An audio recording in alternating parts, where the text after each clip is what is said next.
ప్రభు అయిన యేసుక్రీస్తు నామములో మీ అందరికీ శుభాలు తెలియపరుస్తున్నాం. దేవుడు మిమ్మలను ఆస్వాదించినట్లుగా తన కృప మీకు తోడైందనగాక. రూతు గ్రంథము 4వ అధ్యాయము 12వ వచనం. రూతు గ్రంథము 4వ అధ్యాయము 12వ వచనం. ఎఫ్రాతాలో నీవు క్షేమాభివృద్ధి గలవాడువై బెత్లెహేములో నువ్వు ఖ్యాతి నొందుదువుగాక.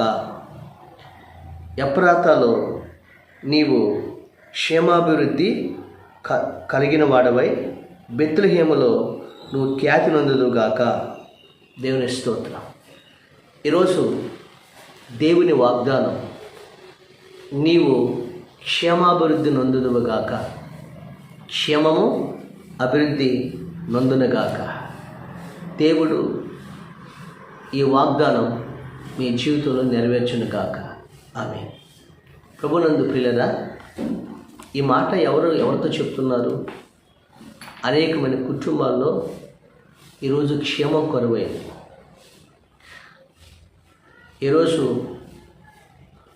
నీ బ్రతుకులో క్షామం ఎదురవుతుంది. క్షేమం లేదు, క్షామం, కరువు,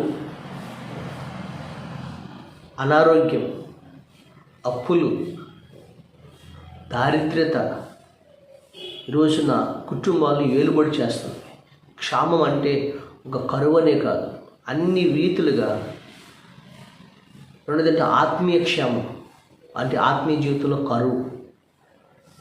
ఇలాంటి క్షేమం లేని జీవితంలో, క్షేమం లేని ఇంటిలో, క్షేమం లేని నీ ఆరోగ్య విషయంలో, క్షేమము లేని నీ ఉద్యోగంలో, వ్యాపారంలో ఈరోజు దేవుడు అంటున్నాడు, నీవు క్షేమాభివృద్ధి నొందుదువుగాక అంటున్నాడు. దేవుడు క్షామాన్ని దేవుడు తీసివేసి దేవుడు క్షేమాన్ని మీకు అనుగ్రహించబోతున్నాడు. హల్లెలూయా. ఎందుకు క్షామం అంటే చిన్న మాట మీతో చెప్తా. ఒక కొలంలో లేదా ఒక చెరువులో, పెద్ద చెరువులో చేపలు విస్తారంగా ఉన్నాయి, అద్భుతంగా ఉన్నాయి. అయితే ఒకరోజు ఒక నక్క వచ్చి ఒక ఒంటి కాలు మీద నిలబడి తపస్సు చేస్తుందట ఆ నక్క. అప్పుడు ఒంటికాలు నిలబడిందంట. కొంగ మర్చిపోయాడు. ఒంటికాల మీద నిలబడి చేస్తుంటే ఈ చెరువులో చేపలన్నీ చూసి, ఏంటి 3 రోజుల నుండి కొంగ ఒంటికాల మీద నిలబడి ఎలాగ నిలబడుతుంది అంటే నుంచి అడిగాయంట. అప్పుడు ఈ యొక్క చేపల్లో ఒకటి అడిగిందంట, ఏంటి మిత్రమా, నువ్వు ఒంటికాల మీద నిలబడ్డావేంటి అని అడిగితే, ఏమి లేదు, మేమైనా ఎగిరే జాతులము, మీరైనా నీటిలో ఉన్న మనందరం కలిసి జీవవృక్షం, మనందరం కలిసి జీవులమే కదా, మీ అందరూ క్షేమంగా ఉండాలని మీ అందరి కొరకు నేను దేవుడికి ప్రార్థన చేస్తున్నాను, తపస్సు చేస్తున్నాను అందంట. ఇది ఈ కొంగ. ఎందుకంటే ఈ కొంగ దుర్బుద్ధి కలిగిందై ఆ చేపలు తింటప్పుడు ఎత్తుకడేసింది. అప్పుడు ఆ టైంలో నాకు దేవుడు చెప్పాడు, త్వరలో ఈ చెరువు వెళ్ళిపోతుంది, కాబట్టి ఈ చేపలన్నీ కూడా బ్రతకాలంటే తీసుకెళ్ళి నదిలో వదిలిపెట్టి రావాలి ఒక్కొక్క చేపని అని చెప్పాడు. అందుకని మీ క్షేమం కోసం నేను తపస్సు చేస్తున్నాను అందంట కొంగ. ఈ నిజమే కావాలని. అయితే మరి మేము ఏం చేయాలి? మీరు కూడా తపస్సు చేయాలి, మీరు కూడా రండి, నేను మిమ్మల్ని తీసుకెళ్ళి ఇదిగో ఈ కొండ అవతల నది ఉంది, ఆ నదిలో మిమ్మల్ని చక్కగా ఉంటారు, ఇక ఎప్పుడు నది ఎండిపోదు అన్నారు. ఈ అమాయక చేపలు ఏం చేసిందంటే, రేపు వరుసనే మీరు రండి, నేను తీసుకెళ్తాను, ఒక్కొక్కరు కొంచెం తీసుకెళ్తాను అన్నారు. అప్పుడు ఈ కొంగ అలాగ తీసుకెళ్తుంది, ఒక్కొక్కరిని తీసుకుని వెళ్తుంది. అలా తీసుకెళ్తున్నప్పుడు ఈ కొంగ తీసుకెళ్తున్నప్పుడు ఆ చేపని తీసుకెళ్ళి కొండ మీద తినేసింది. అలా తినేస్తుంది చేప, ఒడ్డుకొచ్చిన చేప తినేస్తుంది ఈ కొంగ. ఈ విధంగా సంపద తరిగిపోతుంది రోజు రోజు. అప్పుడు పీత గమనించింది, ఏంటి ఈ చేపలు ఎలా తీసుకెళ్ళిపోతుంది, ఎక్కడ తీసుకెళ్తుంది ఏంటి అని అర్థం కావట్లేదు. ఆ సమయంలో ఈ చెరువులో పీత ఉందే, ఆ పీత గమనించి మొట్టమొదటి మీరందరూ వెళ్ళకండి సహోదరులారా, ముందు నేను వెళ్తాను అని చెప్పేసి మనల్ని మోసం చేస్తుంది కొంగ, మన అందరినీ చంపేసి తినేస్తుంది కొంగ అని. అప్పుడు రోజు రోజుకి కొంగ లావైపోతుంది అని చేపలకు చెప్పినప్పుడు ఆ చేపలన్నీ కూడా అలాగే ఆగి ముందు పీత వచ్చిందంట. ఈ పీత వచ్చే వరకు ఆ కొంగ ఎప్పుడైతే అలా దాని పీతను పట్టుకుని తీసుకెళ్తుందో, ఆ తీసుకెళ్ళే వరకు అది కూడా చంపడానికి కొండ మీద అక్కడ తీసుకెళ్ళి పక్కన చంపడానికి ఈ పీత మీద కాలు ఇస్తుందంట. అప్పుడు ఈ పీత అన్నట్టు, మిత్రమా మమ్మల్ని అందరిని ఇలా చేస్తామని గట్టిగా కొంగని ఆ ఉంచే వరకు మెడబట్టుకుందంట ఈ పీత. ఆ మెడతో ఈ పీత గట్టెలతో ఏం చేసింది, కొంగని కొరికేసిందంట. అప్పుడు వెంటనే ఆ పీత తిరిగి నదిలో వచ్చేసింది. అప్పుడు ఈ సంపదంతా కూడా చేపలన్నీ కూడా అమ్మో మనం అందరూ కూడా అభివృద్ధి అంతా కూడా నశించిపోయేదని ఈ చేపలు క్షేమం పొంది ఆ శత్రు బెల నుండి విడుదల పొందామని చెప్పని అటు చేపలన్నీ కూడా క్షేమంగాను అభివృద్ధి చెందుతూ ఆ యొక్క పిల్లలు వద్దులుతూ ఉన్నాయంట. హల్లెలూయా. ఒక చిన్న ఉపమానమే కానీ ఈ రోజున మనం దేవుణ్ణి గమనించుకోకుండా శత్రువైన సాతాను కూడా ఈ విధంగానే మనల్ని ఏం చేస్తారంటే దేవుడు ఇక చిత్తం చేయకుండా దేవుడిచ్చే ఆశీర్వాదాన్ని, దేవుడిచ్చే అభివృద్ధిని, దేవుడిచ్చినటువంటి ఆరోగ్యాన్ని, దేవుడిచ్చినటువంటి ఆహారాన్ని అనుభవించకుండా రోజు రోజుకి మన అభివృద్ధి లేకుండా చేస్తాడు అపవాది, క్షేమం లేకుండా చేస్తాడు అపవాది. అపవాది మన ఇంట్లో ప్రవేశించిన, మన కుటుంబంలో ప్రవేశించిన చేసే పని ఏంటంటే అభివృద్ధి లేకుండా చేస్తాడు. అందుకనే బైబిల్ గ్రంథంలో ఒక మాట ఉంది కదా, అపవాది పేరు దొంగ. యోహాను సువార్త 10వ అధ్యాయంలో మనం చూస్తాం, అపవాది పేరు దొంగ. 10 చూస్తాం. అది దొంగతనమునకు హత్య చేయటానికి వస్తాను రాయబడి. ఈరోజున ఆ దొంగగా వస్తాడు. ఈరోజు చాలామంది గమనించలేకపోతున్నారు. ఎందుకు ఈ విధంగా అప్పులు పోలేకపోతుంది? కారణం ఏంటంటే దేవుని యొక్క ప్రార్థన, దేవుని చిత్తాన్ని గమనించలేకపోతున్నాం. అందుకని అపవాది ఏబు ఇంట్లోకి వెళ్ళాడు కదా, ఏబు ఇంట్లోకి ఎంటర్ అయ్యాడు. ఏబు ఇంట్లోకి ఎంటర్ అయిన వెంటనే దేవుడు పర్మిషన్తో ఏబు ఇంట్లోకి ఎంటర్ అయిన వెంటనే ఏం చేశాడు, పిల్లలను తీసేశాడు, పిల్లలను చంపేశాడు. తర్వాత పశువుల్ని, ఒంటల్ని వన్ బై వన్ వచ్చి ఏబుని చివరికి అభివృద్ధి లేకుండా కరువుతో, క్షామంతో, రోగాలతో, జబ్బులతో, చివరికి కుటుంబంలో గొడవలు, అల్లకొల్లాలు చేసి చివరికి ఏబు ఒక్కడే కుష్ఠుగా కూర్చున్నట్టుగా కూర్చున్నాడు. కారణం తెలుసా? అపవాది వచ్చాడు. ఈ కొంగలకు అపవాది వచ్చాడు. ఏబు అభివృద్ధిని, ఏబు ఐశ్వర్యం మొత్తం తీసేశాడు. అంటే ఈరోజు ఇప్పుడు ఏబు ప్రార్థన చేశాడు, అది దేవుడు అనుమతించాడు. ఈరోజు దేవుడు అనుమతించకుండానే నువ్వు అనుమతించుకుంటున్నావు. అపవాది వస్తున్నాడు. కారణం ఏంటి తెలుసా?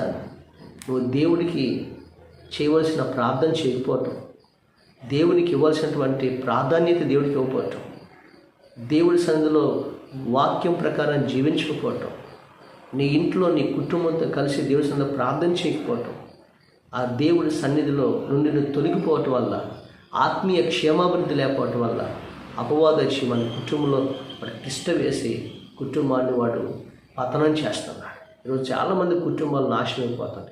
కష్టపడుతున్నారు, సంపాదిస్తున్నారు, కానీ అవి రోగాలకి, జబ్బులకి, వీటన్నిటి కూడా పోతున్నాయి.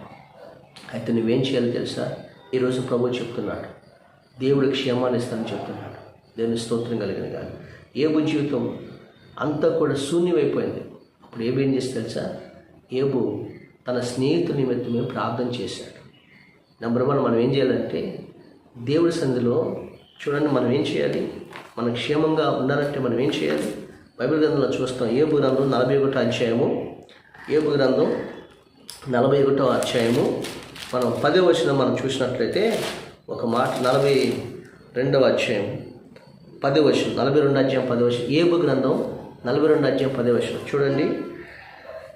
మరి ఏబు తన స్నేహితుల నిమిత్తము ప్రార్థన చేసినప్పుడు యెహోవా అతని క్షేమస్థితిని మరలా అతనికి దయచేసెను. దీని స్తోత్రం. నెంబర్ 1 ఏం చేయాలి? తన స్నేహితుల నిమిత్తం ప్రార్థన చేశాడు. ఎందుకంటే ఏబు పిల్లలు కూడా లేరు, చనిపోయారు. ఈరోజు నువ్వేం చేయాలి తెలుసా?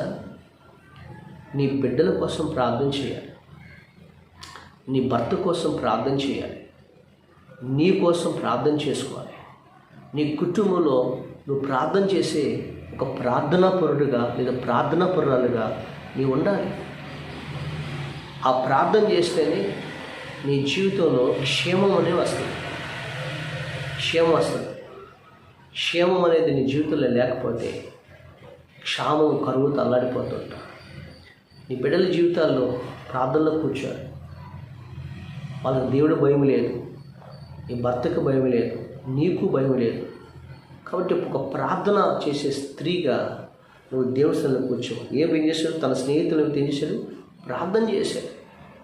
నేను స్తోత్రం కలిగినగా అలా ప్రార్థన చేస్తున్నప్పుడు ఆయన కష్టాల్లో ఉండి కూడా, బాధలో ఉండి కూడా, అన్ని పరిస్థితుల్లో కూడా ఏబు ప్రార్థన చేస్తే ఏబుకి దేవుడు మరలా క్షేమస్థితిని కలుగు చేసిన రాయబడింది 10వ వచనం. అంటే మరలంటే ఒకప్పుడు పోగొట్టుకున్నాడు, ఒకప్పుడు తన సంపద పోయింది, ఒకప్పుడు తన ఆరోగ్యం పోయింది, ఒకప్పుడు తన బిడ్డలు చనిపోయారు, ఒకప్పుడు తన అంత ఉన్నతంగా ఎదగడం అన్నీ పోగొట్టుకున్నాడు. అయితే ఏమేం చేసేది తెలుసా? మరలా దేవుడు అతనికి క్షేమస్థితిని కలుగు చేశాడు. దేని స్తోత్రం. క్షేమస్థితిని కలుగు చేశాడు. అర్థమైందండి? ఈరోజు నువ్వు కూడా నీ ఇంట్లో నీ పరిస్థితులు నీకు తెలుసు. నువ్వు కూడా నీ కుటుంబం కోసం, నీ ఇంట్లో పరిస్థితుల కోసం నువ్వు ప్రార్థన చేయాలి. ఎవరో ప్రార్థన చేస్తారని కాదు, ముందు నువ్వు ప్రార్థన చేస్తే దేవుడు మరలా తిరిగి క్షేమస్థితిని ఇస్తాడు. దేవుని స్తోత్రం. ఇచ్చి ఏం చేశాడు? ఏబునకు పూర్వము కలిగిన దానికంటే 2 అంతలు అధికంగా దయచేశాడు. ప్రార్థన చేశాడు. మొదట ప్రార్థన చేసుకునే బిడ్డగా నీవు ఉండాలి. హల్లెలూయా. రెండోది, ఎవరి కోసం ప్రార్థన చేశారు? బైబిల్ గ్రంథంలో మనం చూస్తాం. మనం మొదటి సమూయేలు గ్రంథం 28వ అధ్యాయంలో మనం చూస్తాం.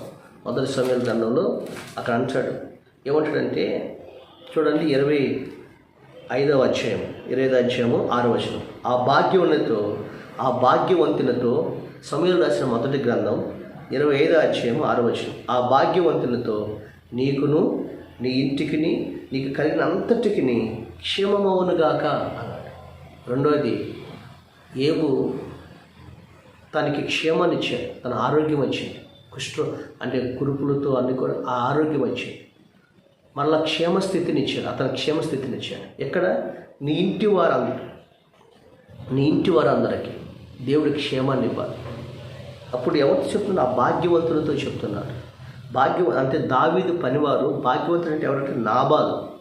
ఇక్కడ భార్య భర్తలు అబీగయలు, తన భర్త నాబాలు. క్షేమము కలుగునుగాక అని పలికితే ఈ నాబాల్ అనేవాడు ఏం చేసేది తెలుసా? తన ఇంటి మీదకి భయంకరటువంటి శాపం తెచ్చుకున్నాడు. ఎందుకో తెలుసా? అతడు భయంకరటువంటి శాపం తెచ్చుకున్నాడు. చూడండి ఎందుకు తెచ్చుకున్నాడంటే 36వ వచనం, 25వ అధ్యాయం 36వ వచనం. తన యొద్దకు ఆమె తెచ్చిన వాటిని చేత పట్టుకుని ఇక్కడ అన్నాడు 36వ వచనం. అబీగయలు తిరిగి నాబాలు వద్దకు రాగా రాజులు విందు చేసినట్లు అతడు ఇంట్లో విందు చేస్తూ త్రాగుచు బహుగా సంతోషించు మొత్తుగా నుండెను కనుక తెల్లవారు వరకు ఆమె అతనితో ఈ కొద్ది గొప్ప ఏమీ చెప్పలేదు. ఎందుకు ఆ ఇంటి మీదకి వచ్చిందంటే ఇంటి మీదకి మరణం వచ్చింది. ఇతను తాగుతున్నాడు, సంతోషిస్తున్నాడు, మొత్తుగా ఉన్నాడు, సోమరతనం నిద్రపోతున్నాడు, తాగు మొత్తుడైపోయాడు, సంతోషిస్తున్నారు, రాజుని చేసుకుంటున్నాడంట. అంటే మన కుటుంబాల్లో ఇలా మొత్తుగా ఉండి, దరిద్రతగా ఉండి, త్రాగుబోతులుగా ఉండి, ఈ విధంగా ఉంటే మనకి ఇంట్లో శాపం రాకుండా ఏమొస్తుంది చెప్పండి? శాపమే కదా రావాల్సింది, శాపం వస్తుంది. అయితే ఇంటి మీదకి ఏమొచ్చింది? వచ్చినటువంటి దావీదని తెలిసి కూడా దావీదేవుడు వాళ్ళ తండ్రి ఎవరు అంటున్నాడు, దేవుని కూడా మర్చిపోయాడు, చేసిన మేలు మర్చిపోయాడు. ఆ నాబాల్ అనేవాడు ఈ నాబాల భార్యకి చెప్పిరమ్మా, నాబాల్ అనే నా యజమానుడు ఉన్నాడే, చాలా భాగ్యవంతుడిగా దీవించిన దేవుడు. అయితే మేలు చేసినటువంటి ఆ దేవుణ్ణి లేదా రాజుని, దేవునికి సాదృశ్యం ఉన్న రాజుని ఇష్టం వచ్చినట్టుగా మాట్లాడాడు. నీ భర్త తాగుండి ఏం మాట్లాడుతున్నాడో తెలియదు అని భార్య చెప్పినప్పుడు మరి ఏమవుతుంది?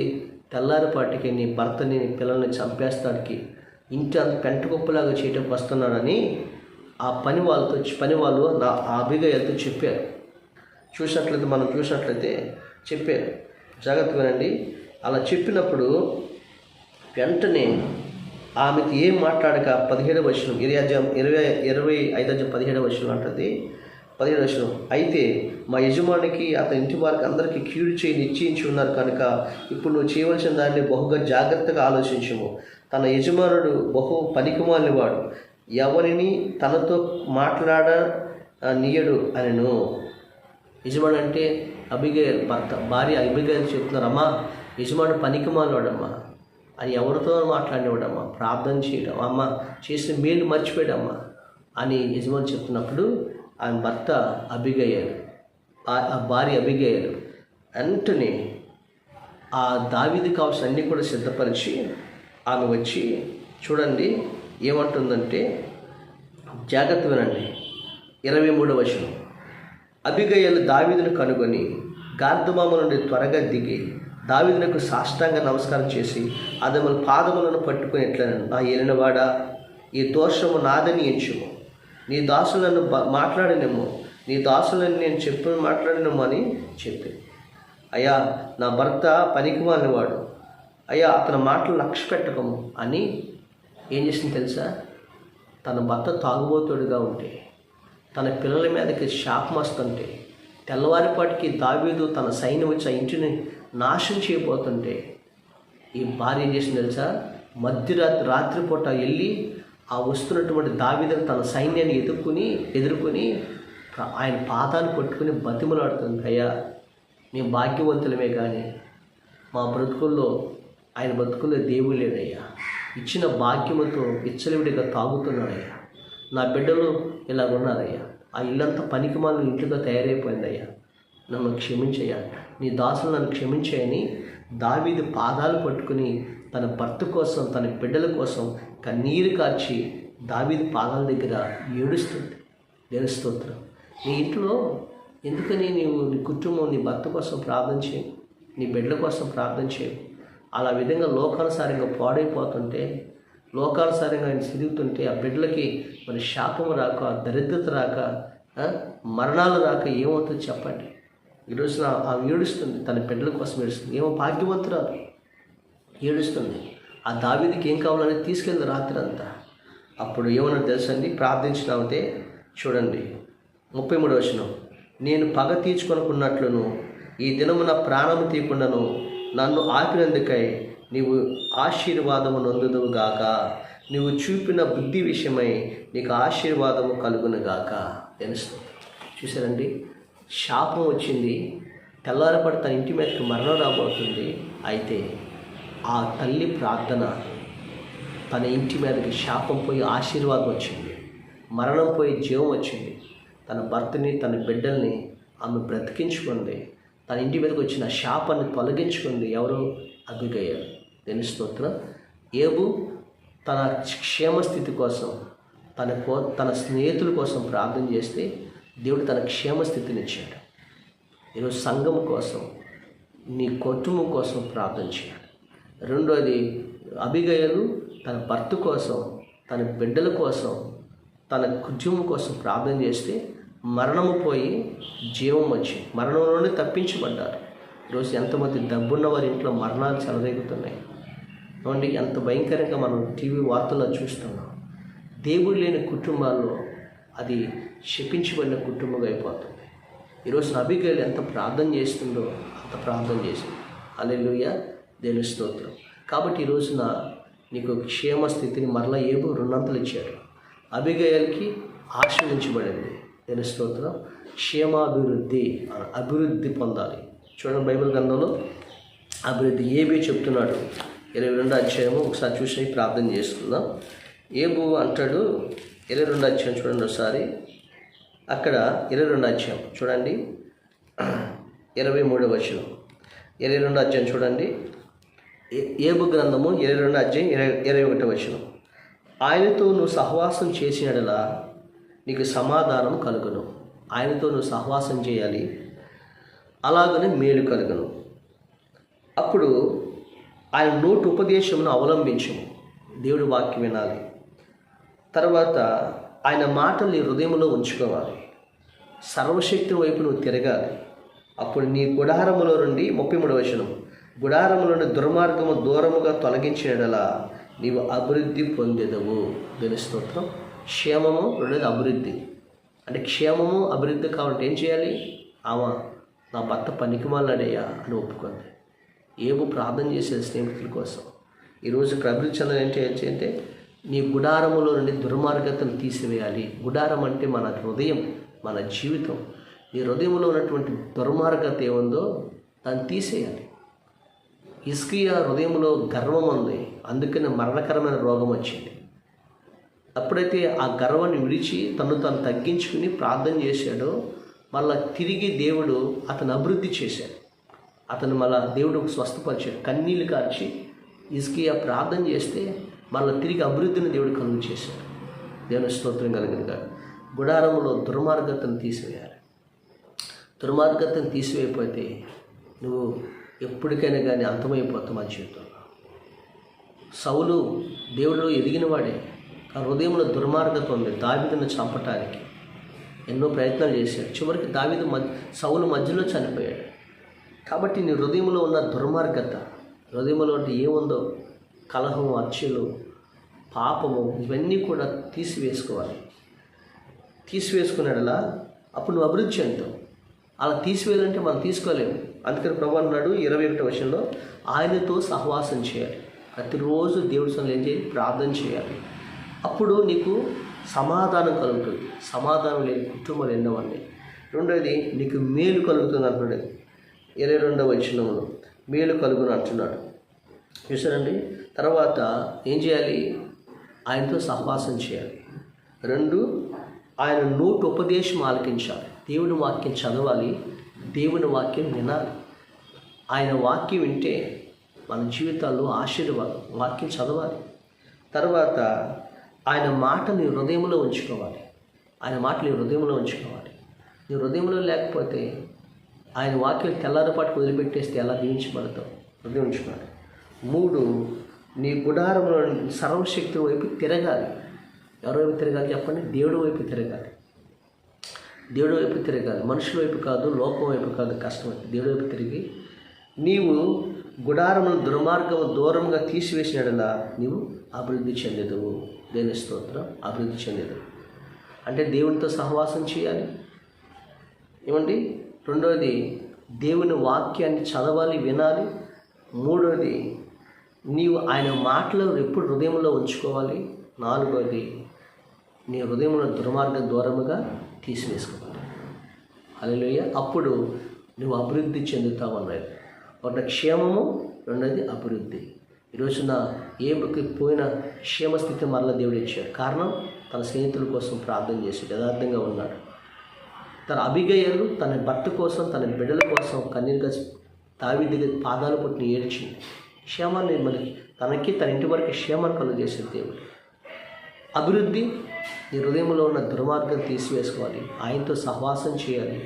ఆయన వాక్యం వినాలి, చదవాలి. ఆయన వాక్యం నీ హృదయంలో భద్రపరుచుకోవాలి. ఇదే మనం చదివాం కదా, రూతు గ్రంథంలో మనం చదువుకున్నాం. ఆ యొక్క రూతు గురించే చెప్పిన ఈ మాట. రూతు తన జీవితంలో అన్నాడు, అయ్యా నువ్వు ఎప్రాతులో నువ్వు క్షేమాభివృద్ధి గలవాడవై బెత్లెహేములో నువ్వు ఖ్యాతి నందుదువు. 4వ అధ్యాయము 12వ వచనం. ఎప్రాతులో నువ్వు క్షేమాభివృద్ధి పొందుతావు అన్నాడు. ఎందుకని బోయాజు గురించి చెప్తానంటే, ఈ యవనరాల వల్ల మాట ఉంది, ఈ యవనరాల వలన నీకు దయచేయి సంతానమును నీ కుటుంబమును తామారు ఏదో కన్నా పేరేసు కుటుంబం కంటే నున్నుగా. కానీ యవనరాల వల్ల, ఈ యవనరాలు ఎవరు? బోయాజు పెళ్లి చేసుకున్నాడే రూతు అని ఉందే, ఆ రూతు కూడా ఏంటి తెలుసండి, మోయాబును వదిలిపెట్టి వచ్చేసింది. ఇప్పుడు బోయాజుతో సహవాసం చేస్తాను అంటే దేవునితో సహవాసం చేస్తాను. బోయాజు పాదాల దగ్గరికి వెళ్ళి రాత్రంతా కన్నీరు కార్చింది. మనం చూస్తాం, కన్నీరు కార్చింది. తనలో ఉన్నటువంటి ఆ మోయాబుని, తన జీవితాన్ని తీసివేసుకుంది. అప్పుడు బోయజ్ చెప్పిన మాటలన్నీ కూడా, తన అత్త చెప్పిన మాటలన్నీ హృదయంలో భద్రపరచుకోండి. ఆ తర్వాత బోయజ్ ఏం చేసి తెలుసునమ్మా, యెహోవా చేత నీవు దీవెనలు పొందారు. 3వ అధ్యాయం మనం చూస్తాం. అమ్మ, యెహోవా చేత నీవు 3వ అధ్యాయము మనం చూసినట్లయితే మనం చూడండి, దేవుడు చెప్పిన ప్రతి మాట ఆమె జీవితంలో నెరవేరు. 3వ అధ్యాయము 10వ వచనం చూసినట్లయితే, అతను నా కుమారి, యెహోవా చేత నీవు దీవెనలు పొందారు. దీవించబడింది. ఎందుకు దీవించబడిందంటే, అమ్మా నువ్వు మొదటి సత్ప్రవర్తన ఎన్నుకునే సత్ప్రవర్తన మరీ ఎక్కువైంది అన్నాడు. నువ్వు దేవునితో సహవాసం చేసింది. తర్వాత రాత్రి అంతా బోయజ్ పాదాల దగ్గర పండుకుంది. అవునండి. తర్వాత ఆమె అత్త చెప్పిన మాటలన్నీ జ్ఞాపకం ఉంచుకుని బోయజ్తో చెప్పింది, హృదయంలో దాచుకుంది. తర్వాత కన్నీటితో ఆమె దానం చేసి తైలం రాసుకుని బట్టలు కట్టుకుని దుర్మార్గం తీసివేసేసుకున్నారు. మోయాబు దేశంలో ఉన్న అపవిత్రతను తొలగించేసుకుంది. అందుకని ఈ యవనరాల వల్ల ఒకప్పుడు రూతు కరువుతో క్షామంతో మోడుబారిపోయిన జీవితంలో ఉన్న ఏమను ఆశీర్వదించి ఏమను బట్టి బోయాజుని ప్రఖ్యాతి గాలివాడు చేస్తారంట. ఈరోజు నిన్ను కూడా ఒక భార్యను బట్టి భర్తని బిడ్డలను ఆశీర్వదించబోతున్నాడు. ఈ రూతును బట్టి బోయాజు ప్రఖ్యాతి పొందుతాడంట, అభివృద్ధి చెందుతాడంట, క్షేమాభివృద్ధి పొందుతాడంట. ఒక ప్రియమైన తల్లిగా నిన్ను బట్టి నీ భర్త నీ పిల్లలు దీవించబడుతున్నారా, శపించబడుతున్నారా? నయోమును బట్టి తన భర్తకి తన కుటుంబానికి శాపం వచ్చింది. ఈరోజు ఏబును బట్టి తనకి క్షేమస్థితి వచ్చింది. ఈరోజు అబిగైలు బట్టి తన ఇంటి వారందరికీ క్షేమం వచ్చింది. రూతును బట్టి ఈరోజున బోయాజ్కి ప్రఖ్యాతిగాంచిన వాడిగా క్షేమాభివృద్ధిని పొందాడు. కారణం తెలుసా? ఏబు తన స్నేహితుల కోసం ప్రార్థన చేశాడు. నువ్వు సంఘం కోసం, సంఘస్థుల కోసం, దేశం కోసం, ప్రజల కోసం, యాజకుల కోసం, ప్రధానుల కోసం నువ్వు ప్రార్థన చేస్తే క్షేమస్థితిని దేవునికి ఇస్తాడు, సౌఖ్యంగా ఉంటావు. రెండోది, తన ఇంటి వారి కోసం ప్రార్థన చేసింది అబిగయలు. తన భర్త కోసం, తన బిడ్డల కోసం కన్నీరు కాచింది భాగ్యవంతులైన. 3, ఇక రూతు తన జీవితంలో రాత్రి అంతా తన జీవితం కోసం ఏడ్చింది, ప్రార్థన చేసుకుంది. ఈ 3 విషయాలు చూస్తే క్షేమాన్ని కలుగజేశాడు, అభివృద్ధిని కలుగజేశాడు. ఈరోజు వాళ్ళ చరిత్రలో ఆ పేర్లు రాయబడింది. దేవుని స్తోత్రం కలిగిన ప్రఖ్యాతి గాంచిన వాళ్ళుగా దేవుడు ఆస్వాదించాడు. ఈరోజు నీకును నీ ఇంటికిని ప్రభు, ఇదిగో నీ బిడ్డలకి సమస్తానికి కూడా క్షేమాభివృద్ధి కలగాలంటే చెప్పిన ఈ వాక్యం జాగ్రత్తగా విని, ఇదిగో దేవుడితో సహవాసం చేసి, దేవుని వాక్యం చదివి విని, దేవుని వాక్యం హృదయంలో జాగ్రత్తగా పంచుకుని, రూతులాగా మోయాబు జీవితాన్ని తీసివేసుకుని, అభివృద్ధి దుర్మార్గం తీసివేసుకుని నువ్వు ప్రభుత్వ పాదాల దగ్గర నువ్వు ఉంటే నీకు దేవుడి క్షేమము అభివృద్ధిని కలుగు చేస్తాడు. దేవుని స్తోత్రం. అలాంటి క్షేమాభివృద్ధిని నీకు నీ ఇంటికి కలిగిన సమస్తానికి దేవుడు అనుగ్రహించును గాక. ఆమె పరిశుద్ధుడైన మా తండ్రి, ఈ వాక్యం ద్వారా మా అందరితో మాట్లాడి మీకు స్తోత్రాలు చెల్లిస్తున్నాం. ప్రతి ఒక్క కుటుంబంలో క్షామం వెలుబడి చేస్తుంది, కరువు వెలుబడి చేస్తున్నారు, రోగాలు వెలుబడి చేస్తుంది, దరిద్రత వెలుబడి చేస్తుంది. యేసు నామములో కొట్టి వేస్తున్నాను ప్రభా.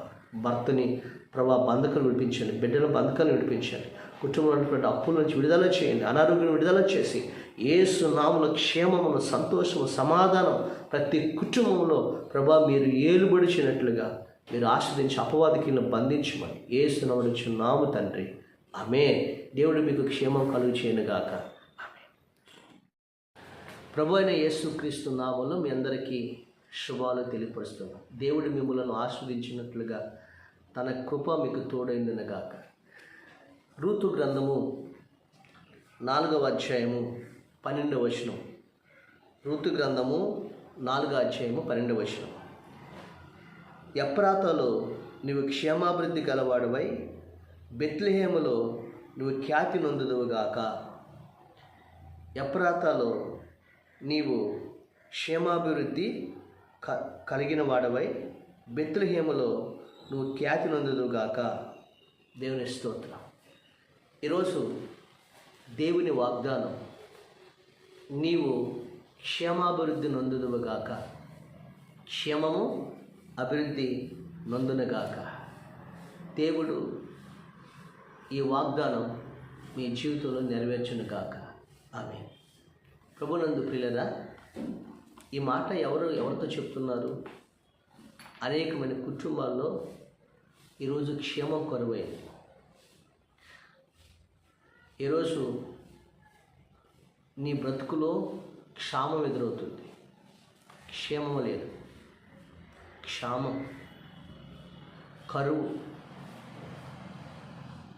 అనారోగ్యం, అప్పులు, దారిద్ర్యత ఈరోజున కుటుంబాలు ఏలుబడి చేస్తుంది. క్షామం అంటే ఒక కరువు అనే కాదు, అన్ని రీతులుగా. రెండోదంటే ఆత్మీయ క్షేమం, అంటే ఆత్మీయ జీవితంలో కరువు. ఇలాంటి క్షేమం లేని జీవితంలో, క్షేమం లేని ఇంటిలో, క్షేమం లేని నీ ఆరోగ్య విషయంలో, క్షేమం లేని నీ ఉద్యోగంలో, వ్యాపారంలో ఈరోజు దేవుడు అంటున్నాడు, నీవు క్షేమాభివృద్ధి నొందుదుగాక అంటున్నాడు. దేవుడు క్షామాన్ని దేవుడు తీసివేసి దేవుడు క్షేమాన్ని మీకు అనుగ్రహించబోతున్నాడు. హల్లెలూయా. ఎందుకు క్షామం అంటే చిన్న మాట మీతో చెప్తా. ఒక కొలంలో లేదా ఒక చెరువులో, పెద్ద చెరువులో చేపలు విస్తారంగా ఉన్నాయి, అద్భుతంగా ఉన్నాయి. అయితే ఒకరోజు ఒక నక్క వచ్చి ఒక ఒంటి కాలు మీద నిలబడి తపస్సు చేస్తుందట ఆ నక్క. అప్పుడు ఒంటికాలు నిలబడిందంట. కొంగ మర్చిపోయాడు. ఒంటికాల మీద నిలబడి చేస్తుంటే ఈ చెరువులో చేపలన్నీ చూసి, ఏంటి 3 రోజుల నుండి కొంగ ఒంటికాల మీద నిలబడి ఎలాగ నిలబడుతుంది అంటే వచ్చి అడిగానంట. అప్పుడు ఈ యొక్క చేపల్లో ఒకటి అడిగిందంట, ఏంటి మిత్రమా, నువ్వు ఒంటికాల మీద నిలబడ్డావేంటి అని అడిగితే, ఏమి లేదు, మేమైనా ఎగిరే జాతులము, మీరైనా నీటిలో ఉన్న మనందరం కలిసి జీవవృక్షం, మనందరం కలిసి జీవులమే కదా, మీ అందరూ క్షేమంగా ఉండాలని మీ అందరి కొరకు నేను దేవుడికి ప్రార్థన చేస్తున్నాను, తపస్సు చేస్తున్నాను అందంట. ఇది ఈ కొంగ. ఎందుకంటే ఈ కొంగ దుర్బుద్ధి కలిగిందై ఆ చేపలు తింటప్పుడు ఎత్తుకడేసింది. అప్పుడు ఆ టైంలో నాకు దేవుడు చెప్పాడు, త్వరలో ఈ చెరువు ఎండిపోతుంది, కాబట్టి ఈ చేపలన్నీ కూడా బ్రతకాలంటే తీసుకెళ్ళి నదిలో వదిలిపెట్టి రావాలి ఒక్కొక్క చేపని అని చెప్పాడు. అందుకని మీ క్షేమం కోసం నేను తపస్సు చేస్తున్నాను అందంట కొంగ. ఈ నిజమే కావాలని. అయితే మరి మేము ఏం చేయాలి? మీరు కూడా తపస్సు చేయాలి, మీరు కూడా రండి, నేను మిమ్మల్ని తీసుకెళ్ళి ఇదిగో ఈ కొండ అవతల నది ఉంది, ఆ నదిలో మిమ్మల్ని చక్కగా ఉంటారు, ఇక ఎప్పుడు నది ఎండిపోదు అన్నారు. ఈ చేపలు, అమాయక చేపలు ఏం చేసిందంటే, రేపు వరుసనే మీరు రండి, నేను తీసుకెళ్తాను, ఒక్కొక్కరు కొంచెం తీసుకెళ్తాను అన్నారు. అప్పుడు ఈ కొంగ అలాగ తీసుకెళ్తుంది, ఒక్కొక్కరిని తీసుకుని వెళ్తుంది. అలా తీసుకెళ్తున్నప్పుడు ఈ కొంగ తీసుకెళ్తున్నప్పుడు ఆ చేపని తీసుకెళ్ళి కొండ మీద తినేసింది. అలా తినేస్తుంది చేప, ఒడ్డుకొచ్చిన చేప తినేస్తుంది ఈ కొంగ. ఈ విధంగా సంపద తరిగిపోతుంది రోజు. అప్పుడు పేత గమనించింది, ఏంటి ఈ చేపలు ఎలా తీసుకెళ్ళిపోతుంది, ఎక్కడ తీసుకెళ్తుంది ఏంటి అని అర్థం కావట్లేదు. ఆ సమయంలో ఈ చెరువులో పేత ఉందే, ఆ పేత గమనించి, మొట్టమొదటి మీరందరూ వెళ్ళకండి సహోదరులారా, ముందు నేను వెళ్తాను అని చెప్పేసి మనల్ని మోసం చేస్తుంది కొంగ, మన అందరినీ చంపేసి తినేస్తుంది కొంగ అని. అప్పుడు రోజుకి కొంగ లావైపోతుంది అని చేపలకు చెప్పినప్పుడు ఆ చేపలన్నీ కూడా అలాగే ఆగి ముందు పేత వచ్చిందంట.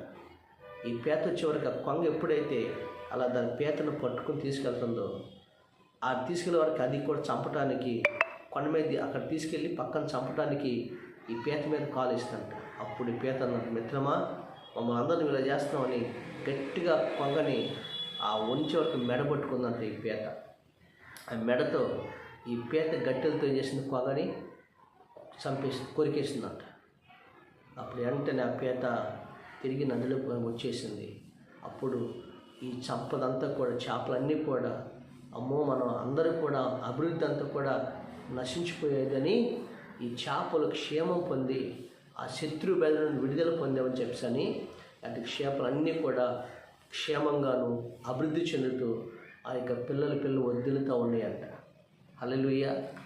ఒక చిన్న ఉపమానమే కానీ ఈ రోజున మనం దేవుణ్ణి గమనించుకోకుండా శత్రువైన సాతాను కూడా ఈ విధంగానే మనల్ని ఏం చేస్తాడంటే దేవుడు ఇక చిత్తం చేయకుండా దేవుడిచ్చే ఆశీర్వాదాన్ని, దేవుడిచ్చే అభివృద్ధిని, దేవుడిచ్చినటువంటి ఆరోగ్యాన్ని, దేవుడిచ్చినటువంటి ఆహారాన్ని అనుభవించకుండా రోజు రోజుకి మన అభివృద్ధి లేకుండా చేస్తాడు అపవాది, క్షేమం లేకుండా చేస్తాడు అపవాది.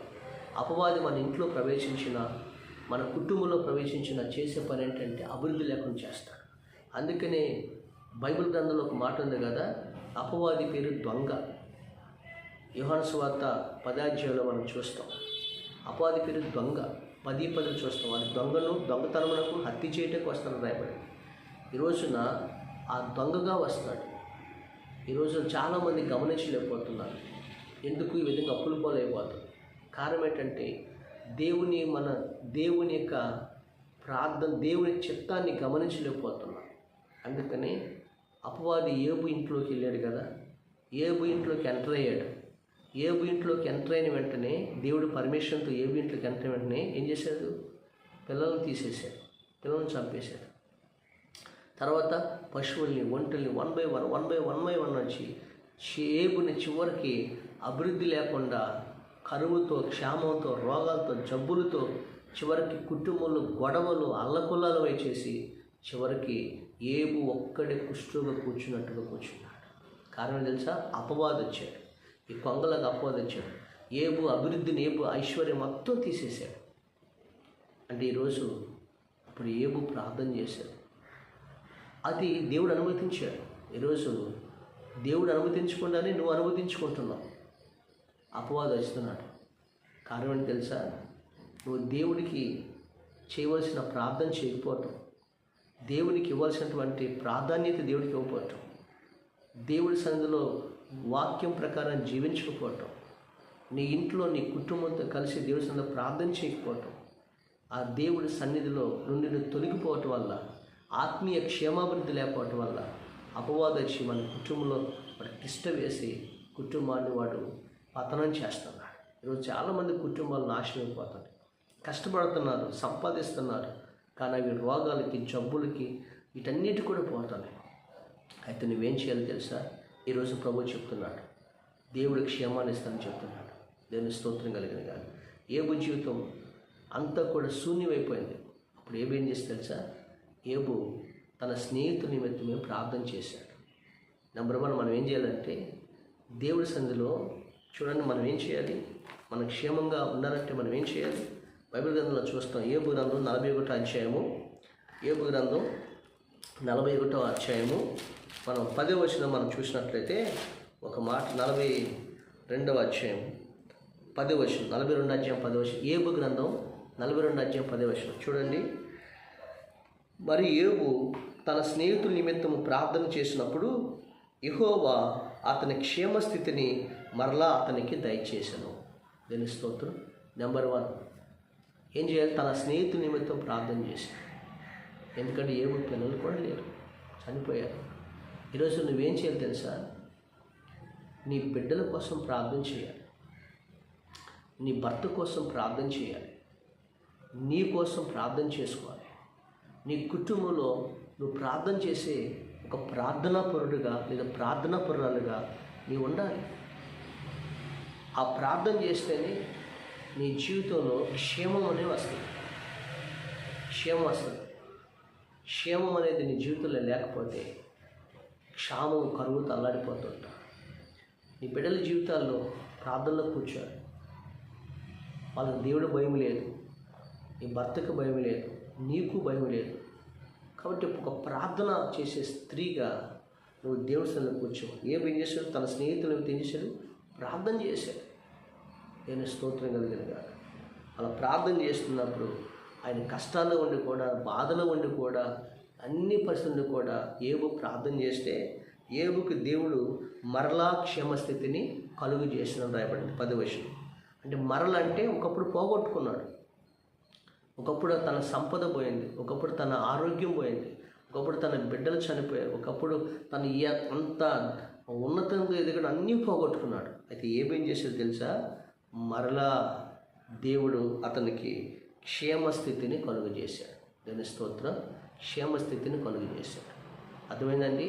ఈరోజు నువ్వు కూడా నీ ఇంట్లో నీ పరిస్థితులు నీకు తెలుసు. నువ్వు కూడా నీ కుటుంబం కోసం, నీ ఇంట్లో పరిస్థితుల కోసం నువ్వు ప్రార్థన చేయాలి.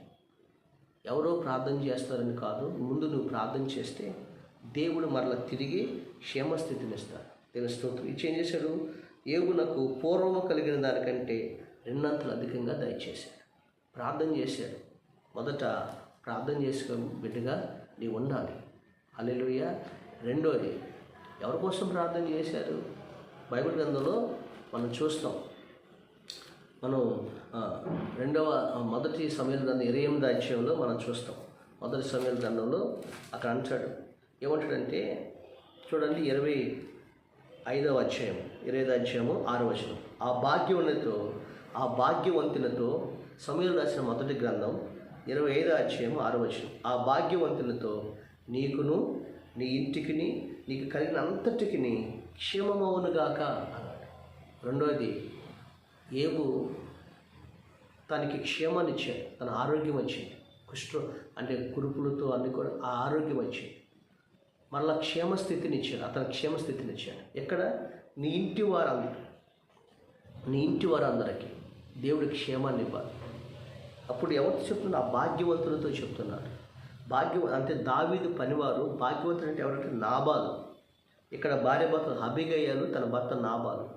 క్షేమము కలుగును గాక అని పలికితే ఈ నాబాల్ అనేవాడు ఏం చేసేది తెలుసా? తన ఇంటి మీదకి భయంకరటువంటి శాపం తెచ్చుకున్నాడు.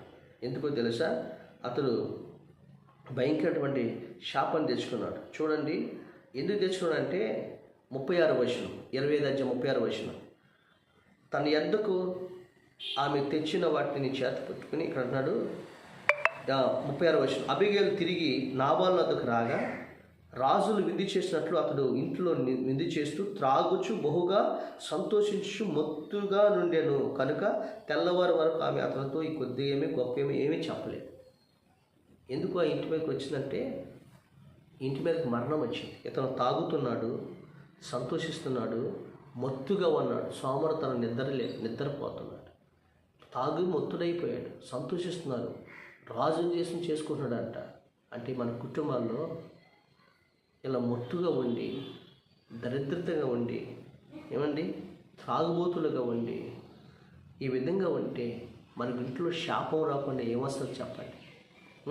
శాపమే కదా రావాల్సింది, శాపం వస్తుంది. అయితే ఇంటి మీదకి ఏమొచ్చింది?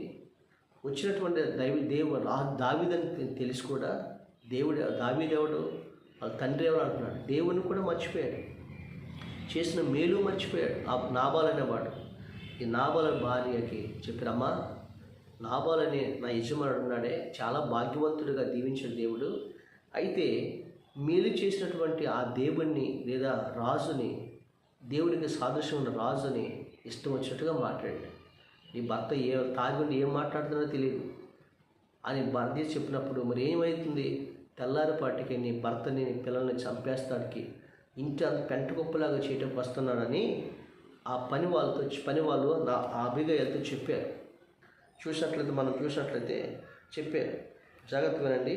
అలా చెప్పినప్పుడు వెంటనే ఆమెకి ఏం మాట్లాడక 17వ వచనం 25వ వచనం అంటుంది. 17వ వచనం. అయితే మా యజమానికి అతని ఇంటి వారికి అందరికీ కీడు చేయి నిశ్చయించి ఉన్నారు కనుక ఇప్పుడు నువ్వు చేయవలసిన దాన్ని బహుగా జాగ్రత్తగా ఆలోచించము. తన యజమానుడు బహు పనికిమాలినవాడు, ఎవరిని తనతో మాట్లాడనీయడు అనెను. యజమాడు అంటే అబీగయలు భార్య అబీగయలు చెప్తున్నారమ్మా, యజమాడు పనికిమాలినవాడమ్మా, అని ఎవరితో మాట్లాడినవాడమ్మా, ప్రార్థన చేయడం, అమ్మ చేసిన మేలు మర్చిపోయాడమ్మా అని యజమాని చెప్తున్నప్పుడు ఆమె భర్త అబీగయలు, ఆ భార్య అబీగయలు వెంటనే ఆ దావీదుకు కావాల్సిన అన్నీ కూడా సిద్ధపరిచి ఆమె వచ్చి చూడండి ఏమంటుందంటే, జాగ్రత్త వినండి, 23వ వచనం. అబిగయలు దావీదును కనుగొని గార్దుమామ నుండి త్వరగా దిగి దావీదునకు సాష్టాంగ నమస్కారం చేసి అతని పాదములను పట్టుకుని ఎట్లనను, నా ఏలినవాడా, ఈ దోషము నాదని ఎంచుము, నీ దాసులను మాట్లాడినేమో, నీ దాసులను నేను చెప్పిన మాట్లాడినేమో అని చెప్పి, అయ్యా నా భర్త పనికిమాలినవాడు, అయ్యా అతని మాటలు లక్ష్య పెట్టకము అని ఏం చేసింది తెలుసా? తన భర్త తాగుబోతుడుగా ఉంటే, తన పిల్లల మీదకి శాపం వస్తుంటే, తెల్లవారిపాటికి దావీదు తన సైన్యం వచ్చి ఆ ఇంటిని నాశనం చేయబోతుంటే, ఈ భార్య ఏం చేసింది తెలుసా? రాత్రిపూట వెళ్ళి ఆ వస్తున్నటువంటి దావీదును తన సైన్యాన్ని ఎదుర్కొని ఆయన పాదాలు పట్టుకుని బతిమలాడుతుంది, అయ్యా మేము భాగ్యవంతులమే కానీ మా బ్రతుకుల్లో ఆయన బ్రతుకుల్లో దేవుడు లేడయ్యా, ఇచ్చిన భాగ్యముతో విచ్చలవిడిగా తాగుతున్నాడయ్యా, నా బిడ్డలు ఇలా ఉన్నారయ్యా, ఆ ఇల్లంతా పనికిమాలిన ఇంట్లుగా తయారైపోయిందయ్యా, నన్ను క్షమించయ్యా, నీ దాసులు నన్ను క్షమించాయని దావీదు పాదాలు పట్టుకుని తన భర్త కోసం తన బిడ్డల కోసం కన్నీరు కార్చి దావీదు పాదాల దగ్గర ఏడుస్తుంది. దేవుని స్తోత్రం. నీ ఇంట్లో ఎందుకని నీవు నీ కుటుంబం నీ భర్త కోసం ప్రార్థన చేయవు, నీ బిడ్డల కోసం ప్రార్థన చేయవు? అలా విధంగా లోకానుసారంగా పాడైపోతుంటే, లోకానుసారంగా ఆయన తిరుగుతుంటే ఆ బిడ్డలకి మరి శాపము రాక, దరిద్రత రాక, మరణాలు రాక ఏమవుతుందో చెప్పండి. ఈరోజున ఆమె ఏడుస్తుంది, తన బిడ్డల కోసం ఏడుస్తుంది. ఏమో భాగ్యవంతురాలు ఏడుస్తుంది. ఆ దావీదుకి ఏం కావాలని తీసుకెళ్ళి రాత్రి అంతా. అప్పుడు ఏమన్నా తెలుసండి, ప్రార్థించినామంటే చూడండి 33వ వచనం. నేను పగ తీర్చుకొనుకున్నట్లును ఈ దినము నా ప్రాణము తీయకుండాను నన్ను ఆపినందుకై నీవు ఆశీర్వాదము నొందుదువు గాక, నీవు చూపిన బుద్ధి విషయమై నీకు ఆశీర్వాదము కలుగును గాక. తెలుస్తుంది. చూసారండి, శాపం వచ్చింది, తెల్లారపడి తన ఇంటి మీదకి మరణం రాబోతుంది. అయితే ఆ తల్లి ప్రార్థన, తన ఇంటి మీదకి శాపం పోయి ఆశీర్వాదం వచ్చింది, మరణం పోయి జీవం వచ్చింది. తన భర్తని తన బిడ్డల్ని ఆమె బ్రతికించుకుంది, తన ఇంటి మీదకి వచ్చిన శాపాన్ని తొలగించుకుంది. ఎవరు? అబిగయలు. దేని స్తోత్రం. ఏబు తన క్షేమస్థితి కోసం తన స్నేహితుల కోసం ప్రార్థన చేస్తే దేవుడు తన క్షేమస్థితిని ఇచ్చాడు. ఈరోజు సంఘం కోసం, నీ కుటుంబం కోసం ప్రార్థన చేయాలి. రెండోది, అబిగయలు తన భర్త కోసం, తన బిడ్డల కోసం, తన కుటుంబం కోసం ప్రార్థన చేస్తే మరణము పోయి జీవం వచ్చి మరణం నుండి తప్పించబడ్డారు. ఈరోజు ఎంతమంది డబ్బున్న వారి ఇంట్లో మరణాలు చెలరేగుతున్నాయి. ఏమండి, ఎంత భయంకరంగా మనం టీవీ వార్తల్లో చూస్తున్నాం. దేవుడు లేని కుటుంబాల్లో అది శపించబడిన కుటుంబం అయిపోతుంది.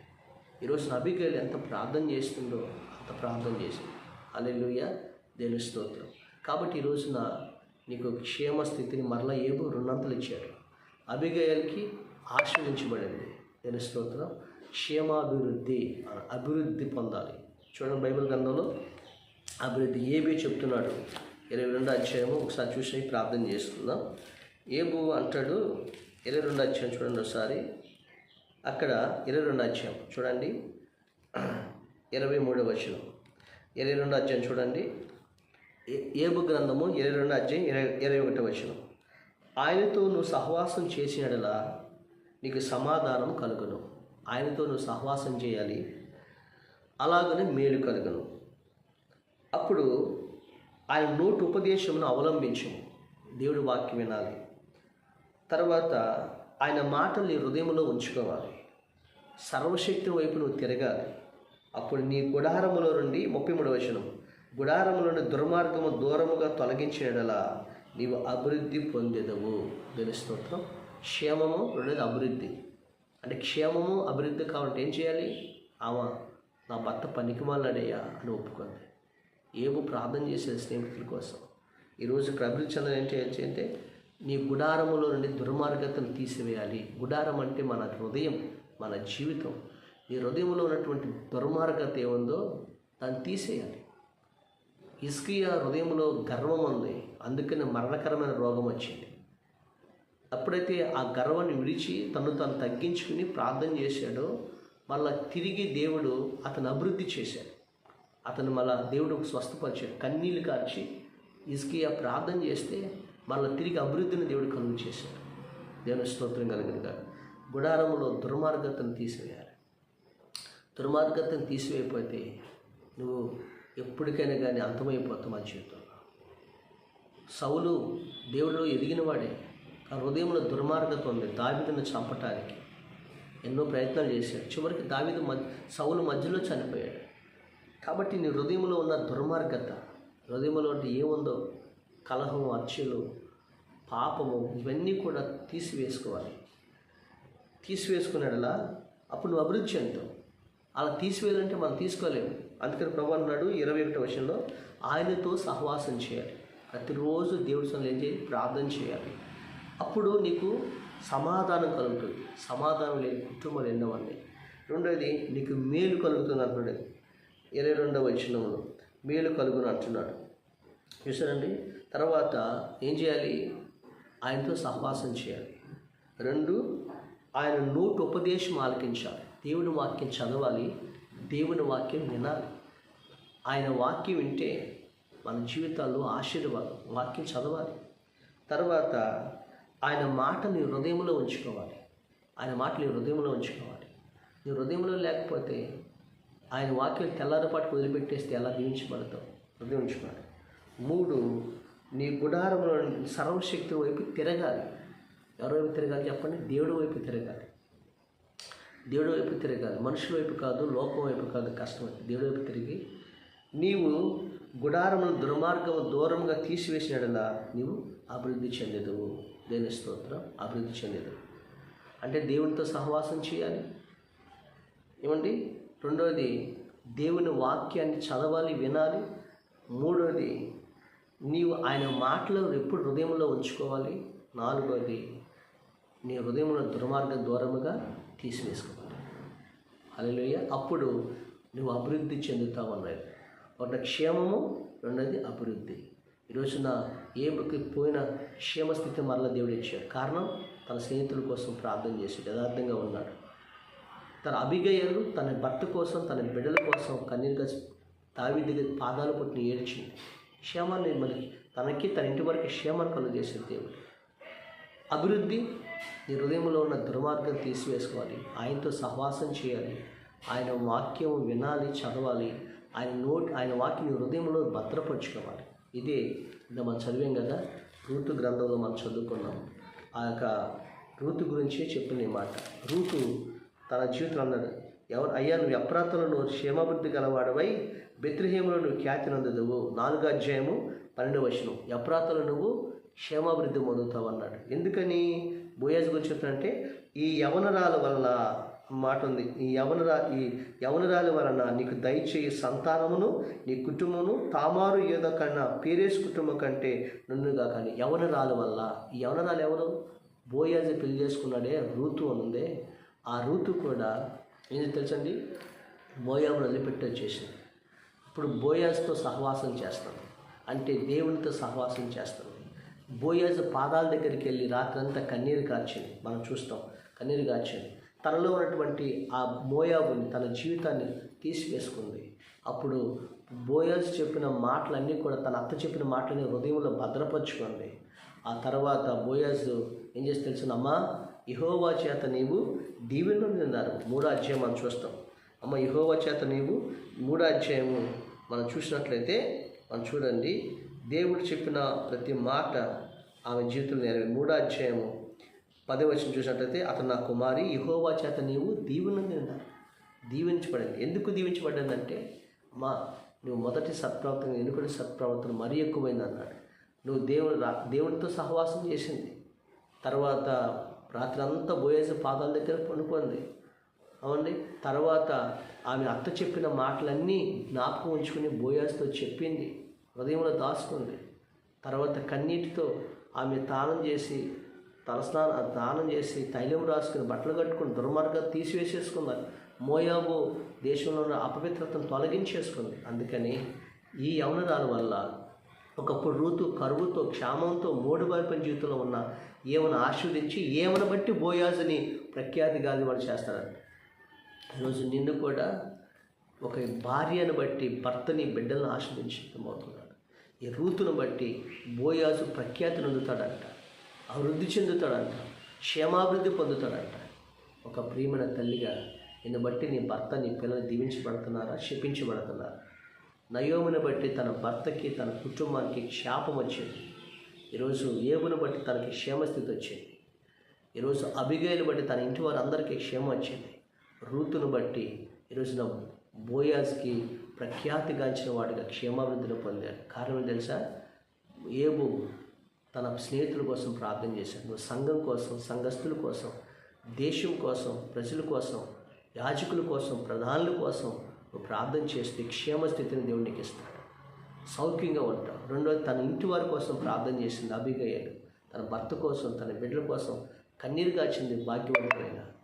3, ఇక రూతు తన జీవితంలో రాత్రి అంతా తన జీవితం కోసం ఏడ్చింది, ప్రార్థన చేసుకుంది. ఈ 3 విషయాలు చూస్తే క్షేమాన్ని కలుగజేశాడు, అభివృద్ధిని కలుగజేశాడు. ఈరోజు వాళ్ళ చరిత్రలో ఆ పేర్లు రాయబడింది. దేవుని స్తోత్రం కలిగిన ప్రఖ్యాతి గాంచిన వాళ్ళుగా దేవుడు ఆస్వాదించాడు. ఈరోజు నీకును నీ ఇంటికిని ప్రభు ఇదిగో నీ బిడ్డలకి సమస్తానికి కూడా క్షేమాభివృద్ధి కలగాలంటే చెప్పిన ఈ వాక్యం జాగ్రత్తగా విని ఇదిగో దేవుడితో సహవాసం చేసి దేవుని వాక్యం చదివి విని దేవుని వాక్యం హృదయంలో జాగ్రత్తగా పంచుకుని రూతులాగా మోయాబు జీవితాన్ని తీసివేసుకుని అభివృద్ధి దుర్మార్గం తీసివేసుకుని నువ్వు ప్రభుత్వ పాదాల దగ్గర నువ్వు ఉంటే నీకు దేవుడి క్షేమము అభివృద్ధిని కలుగు చేస్తాడు. దేవుని స్తోత్రం. అలాంటి క్షేమాభివృద్ధిని నీకు నీ ఇంటికి కలిగిన సమస్తానికి దేవుడు అనుగ్రహించునుగాక. ఆమె పరిశుద్ధుడైన మా తండ్రి, ఈ వాక్యం ద్వారా మా అందరితో మాట్లాడి మీకు స్తోత్రాలు చెల్లిస్తున్నాం. ప్రతి ఒక్క కుటుంబంలో క్షామం వెలుబడి చేస్తుంది, కరువు వెలుబడి చేస్తున్నారు, రోగాలు వెలుబడి చేస్తుంది, దరిద్రత వెలుబడి చేస్తుంది. యేసు నామములో కొట్టి వేస్తున్నాను ప్రభా. భర్తని ప్రభా బంధకాలు విడిపించండి, బిడ్డల బంధకాలు విడిపించండి, కుటుంబంలో ఉన్నటువంటి అప్పుల నుంచి విడుదల చేయండి, అనారోగ్యం విడుదల చేసి యేసు నామములో క్షేమమును, సంతోషము, సమాధానం ప్రతి కుటుంబంలో ప్రభా మీరు ఏలుబడిచినట్లుగా మీరు ఆశ్రదించి అపవాదికి బంధించమని యేసు నామములో చున్నాము తండ్రి. ఆమేన్.